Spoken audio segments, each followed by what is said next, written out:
জামাত ইসলাম যারা করছেন, আপনার জীবনের টার্গেট থাকা লাগবে কি করে এই দেশে আল্লাহর দ্বীন কায়েম হয়। এটা যদি না করে কেউ অন্য লাইনে হাঁটে, বুঝতে হবে ওটা ভণ্ড। তাবলীগ যারা করছেন করেন, 1 চিল্লা 2 চিল্লা 3 চিল্লা না, জীবন চিল্লায় চলে যান, অসুবিধা নেই, কিন্তু আপনার জীবনের টার্গেট থাকা লাগবে দেশের দ্বীন কি করে কায়েম হয়। দ্বীনের জন্যই সব নবীকে আল্লাহ পাঠিয়েছিলেন। জামাত ইসলাম যারা করছেন, আপনার জীবনের টার্গেট থাকা লাগবে কি করে এই দেশে আল্লাহর দ্বীন কায়েম হয়। এটা যদি না করে কেউ অন্য লাইনে হাঁটে, বুঝতে হবে ওটা ভণ্ড।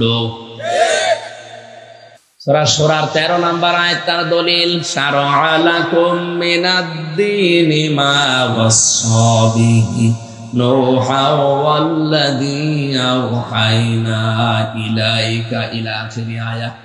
এখানে 4 জন বড় বড় নবীর নাম আছে। হযরত নূহ আলাইহিস সালাম, মুসা আলাইহিস সালাম, ইব্রাহিম আলাইহিস সালাম, ঈসা আলাইহিস সালাম।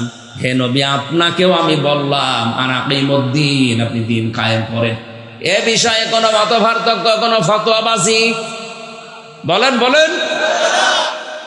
নামাজ পড়া যেমন ফরজ মনে করেন, সামনে রোজা, রোজা রাখা যেমন ফরজ মনে করেন, দ্বীন কায়েম করা আপনাকে ফরজ মনে করা লাগবে। কারো ভেতরে যদি আকাঙ্ক্ষা না থাকে যে দ্বীন কায়েম হোক, নবীজি বলেন সে মরবে, কিন্তু মুনাফিক হয়ে মরবে। বাংলাদেশে এখন এই ধরনের লোক দিন দিন বেড়ে যাচ্ছে। আরে ভাই, আপনি তো মুনাফিক হয়ে মরছেন, আপনি নামাজ দিয়ে কি করবেন, রোজা দিয়ে কি করবেন?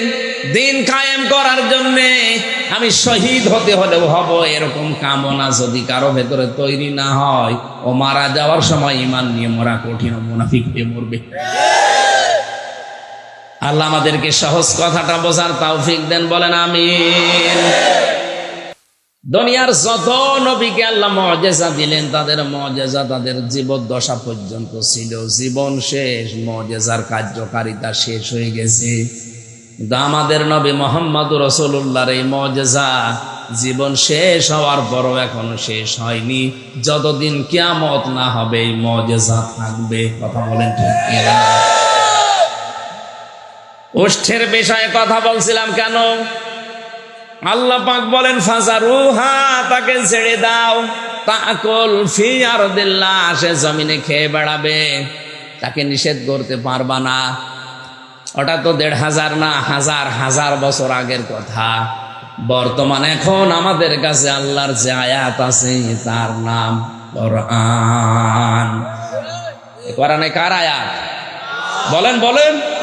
এটা যদি মুআজিজা মনে করেন, এ কোরআন আল্লাহর এই জমিনে যেখানে ইচ্ছা যাবে, যা ইচ্ছা বলবে। কথা বলেন।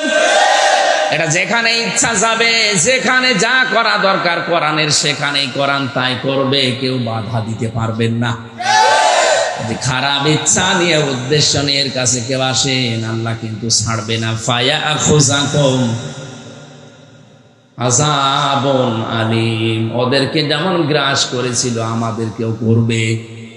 সুতরাং আল্লাহর এই মুআজিজা নবীর মাধ্যমে আমরা যেটা পেয়েছি, আমাদের দায়িত্ব 96 ভাগে মুসলমানের দেশে এটা ওপেন করে দেওয়া।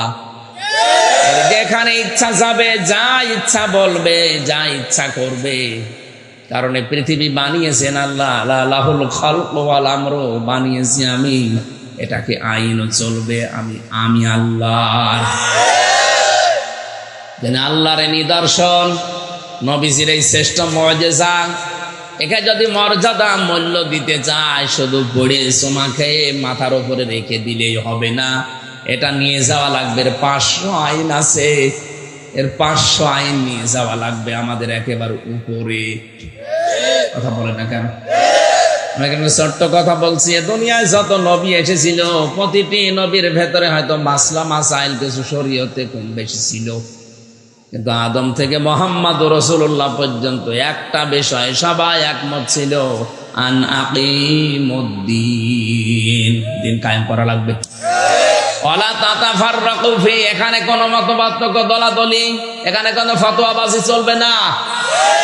সুতরাং এই দেশে যারা পীর সাহেব আছেন, আপনি করেন দরবার, হাজার হাজার মুরিদ তৈরি করেন, কোনো অসুবিধা নেই, কিন্তু আপনার জীবনের টার্গেট থাকা লাগবে কি করে ইসলাম এদেশে কায়েম করা লাগে। যদি এই কর্মসূচি নিয়ে আপনি না তৈরি হন, না গিয়ে আসেন, বুঝতে হবে ও দরবার ভণ্ডের দরবার।